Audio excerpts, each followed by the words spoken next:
July in Alaska has been wild. From reconnections to redemption, it's been a whirlwind. It wasn't supposed to work out. Marla and Alice, some friends of mine from back home, were visiting Alaska, and our schedules did not align. We had basically accepted that we wouldn't be able to meet up.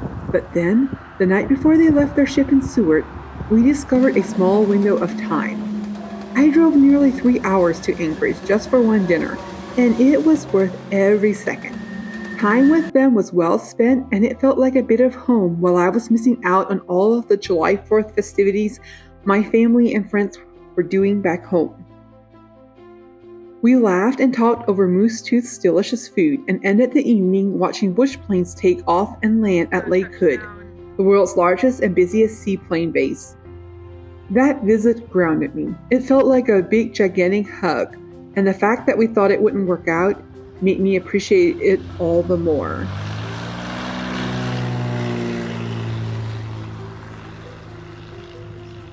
This month also taught me that not everything that glitters is meant to stay. A job I once thought would be a dream didn't turn out to be what I needed. But sometimes disappointment is just the door swinging open to something better.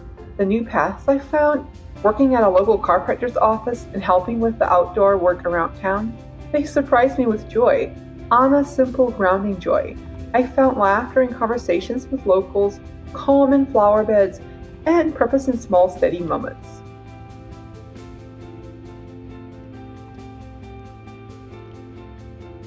This life is not always easy. It shifts, it humbles, it asks for courage. But in between the unexpected and the undone, it offers you second chances. Like the trail I couldn't finish last year. Like the mountain that waited patiently for me to return. From reconnections to redemption, July reminded me that even the detours are part of the story.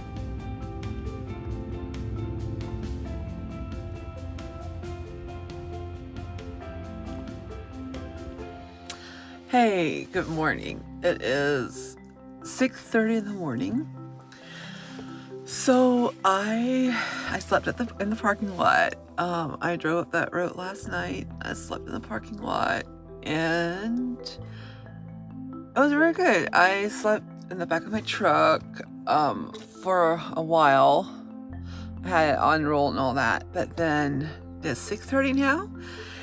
And it's time to hit the trail. If I summit the mountain, it'll be my first mountain that I summit for the year. And yeah, interesting here. Let me show you. The parking lot is filled with vehicles. These were all here last night.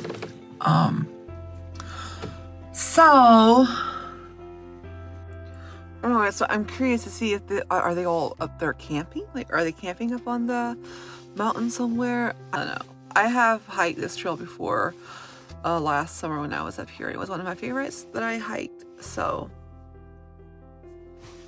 hopefully it'll go well. I am going to be gearing up and getting ready to get started.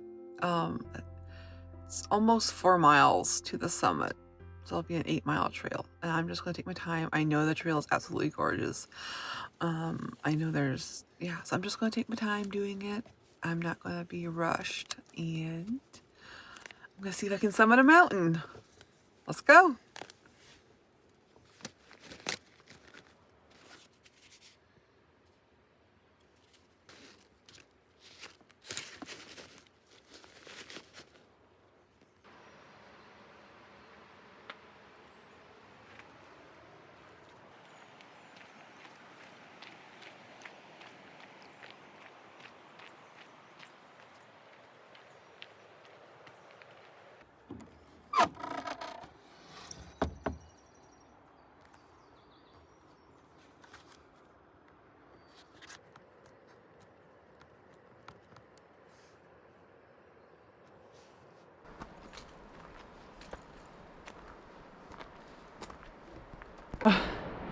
Last year I did hike most of Crow Pass.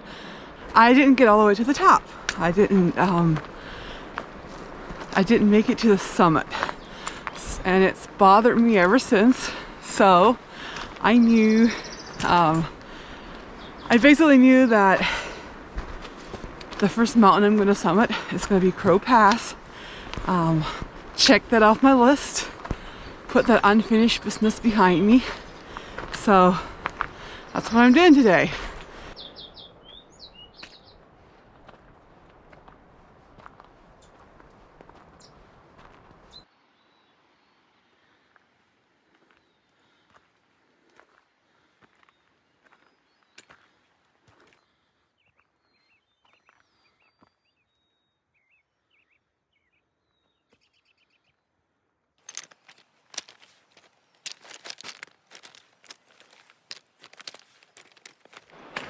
There is just something about the mountains and being somewhere where you feel so small and God feels so big and you're just like, oh my goodness.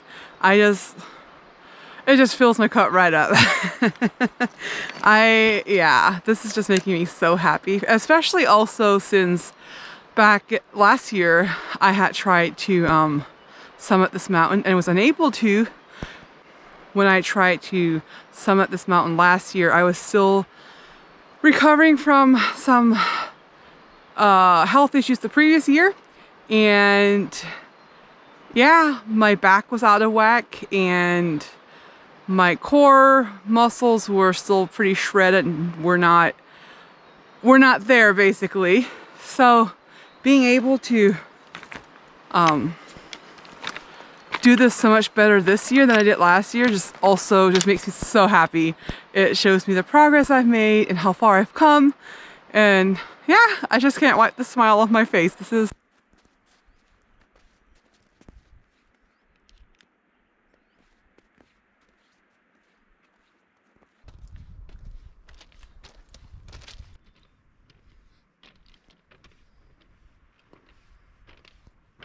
just me over here rejoicing a bit.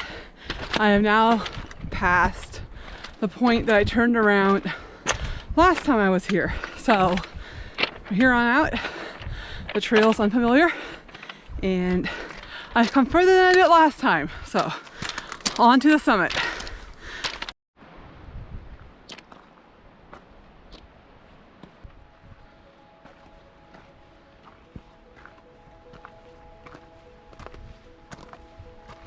I am still climbing and visibility is 0.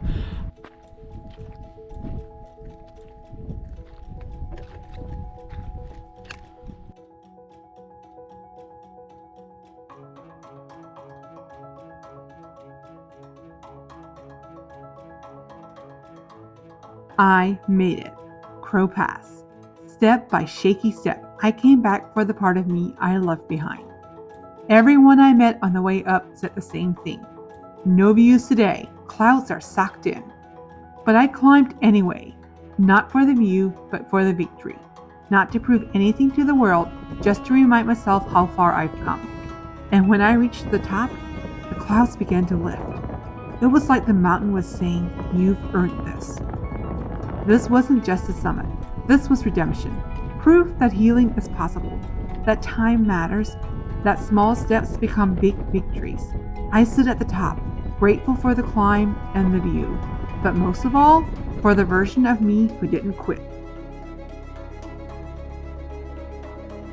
So I did a thing. So from up there, I decided to come straight down the mountain instead of following the trail that you see along the ledge there.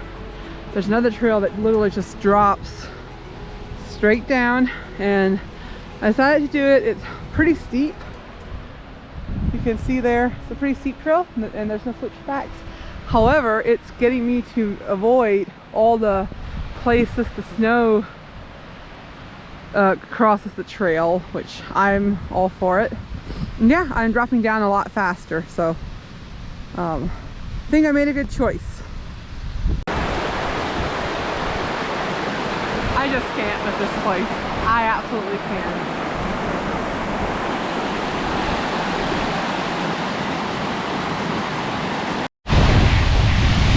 Wow. The amount of times I have said I'm going to stop recording and then I just come to the next thing and I just can't help myself.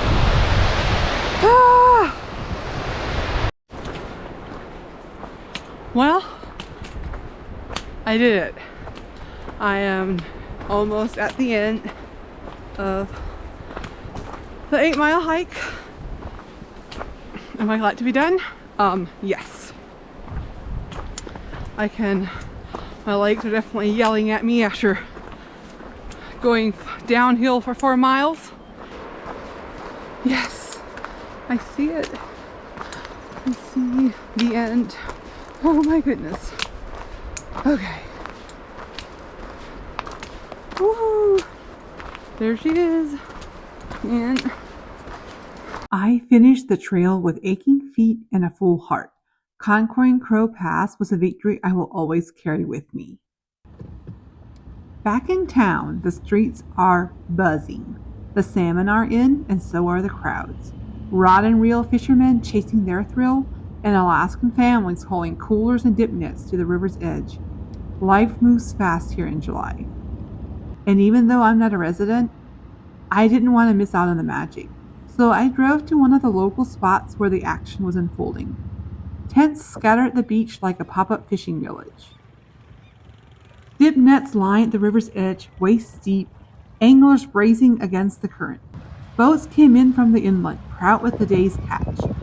The air was alive with energy, laughter, grit, anticipation. The vibe was electric, chaotic, and beautiful. And as I stood there watching it all, I knew, if I ever became an Alaska resident, this wild tradition is something I want to be a part of too.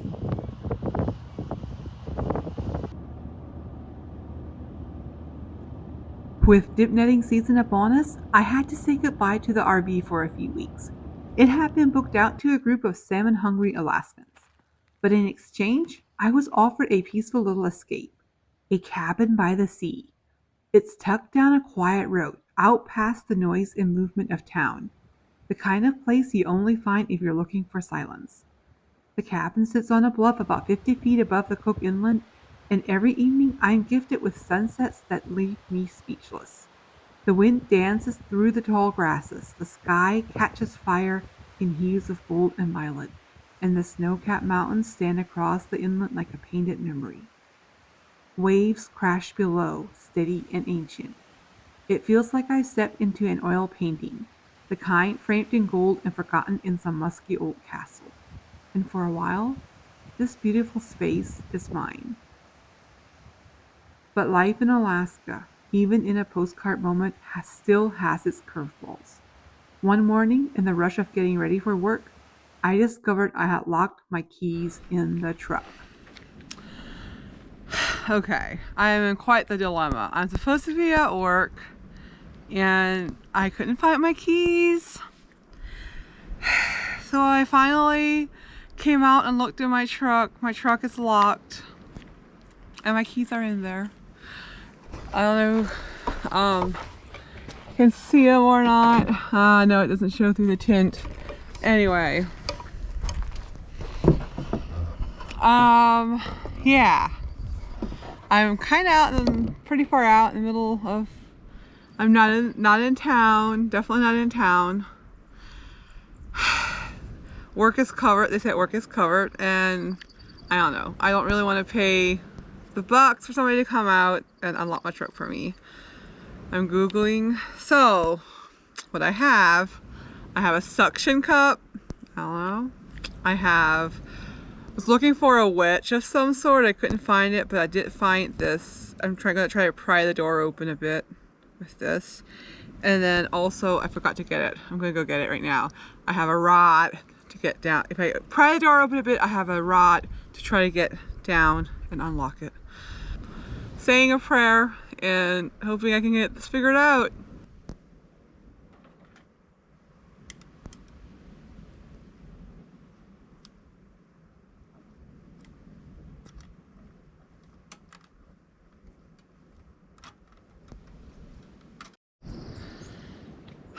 Okay, I have my rod in. Saying a little prayer here.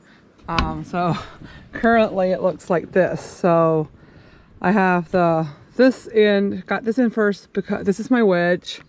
Got this in first, wasn't long enough, and I have this thing in now. If you can see it or not through the window, I don't think you can, it doesn't show up, but I'm in and I'm going towards the lock. Update. So I did not get in. It is raining, it's pouring down rain, and I finally caved. It's like, this is getting too late. I need to get to work. I need to whatever. And so I called, my boss told me about Alaska Cat will do that for you. So I ended up calling them and they're going to be here shortly and getting my keys out of my truck. Unreal. I never did this. Never did this. And now, of course, I have no idea why I did this. So frustrating. So frustrating. And a good lesson for myself. Oh my goodness. But here we are. I just gave up. I still have my thing in there, but I can't get leverage enough. I can be right there. I tried just pushing even the windows, but I can't get enough leverage. I'm right there. Like I'm right by the lock. I just cannot get enough leverage to actually like get and like push the unlock. And like totally, like they've kind of figured it out to the T. Like if the unlock would be on the right instead of on the left, I could get it. But I can't get, I'm so close. And I was so determined. I was like, I'm gonna do this. I can get to it. But after 2 hours of doing it, I'm just like, I have things to do. And at one point, you just need to give up and let somebody else do it. So I'm waiting on the professionals and it's pouring down rain. So I'm gonna go back in the house and wait until they arrive. So, yay. Anyway. Sometimes the strongest thing you can do is ask for help.